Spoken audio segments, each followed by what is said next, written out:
going to ask you this, because this was a big year for the Olympics when this happened for a lot of reasons. Is there a lot of weight going into telling this story and celebrating what these guys accomplished for both of you? There's something interesting about like for me, I didn't know this story, and I'm assuming there's a lot of apart from the book is a beloved book, a #1 bestseller. So there's a lot of people that are waiting to watch the film who've read the book.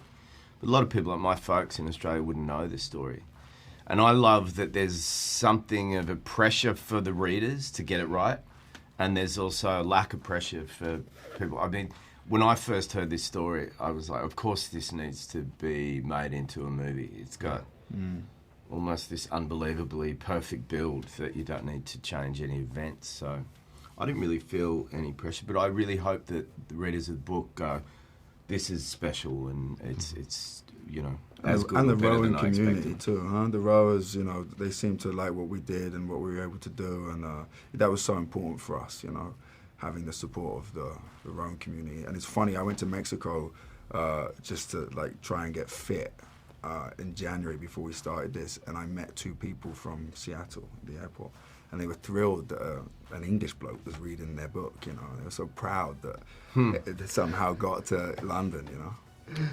This is such a lovely performance, dude. Thank you, man.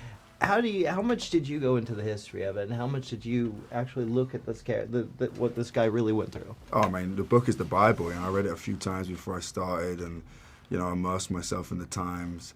My main inspiration, I think, was Gary Cooper, and High Noon and Mr. Deeds, and just trying to find that energy of a man in that time, and how they would communicate. I loved those performances so much because he can do so much with so little, and that was an important part of this story, and the way that Joe would communicate. Someone that's been hurt so much that can no longer be hurt and have those walls up, and then Woody Guthrie was a big inspiration for me for this part, because for me it resonates. His story is the same as Joe, always having to travel and always being on the move, and I just love that music too. Every morning in the trailer I'd play This Land Is Your Land as a way into the time, like a gateway almost.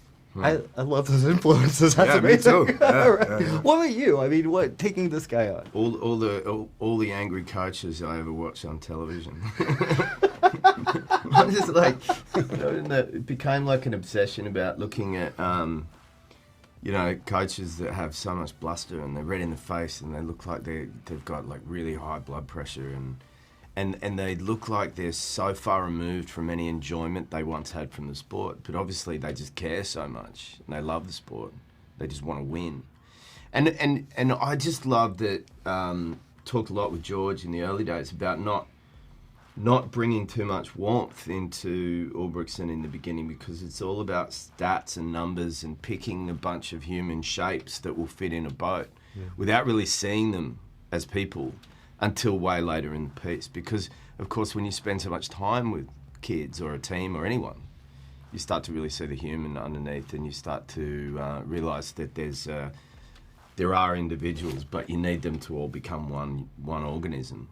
But you start to kind of love them, Well, I love that line when you say you're proud of us, because leading up to that moment is a build, and then when he says it, it's so deep and profound, really hits, because he's actually saying something. Guys, we got to wrap it up. I could talk to you all day about this. Good to see you, man.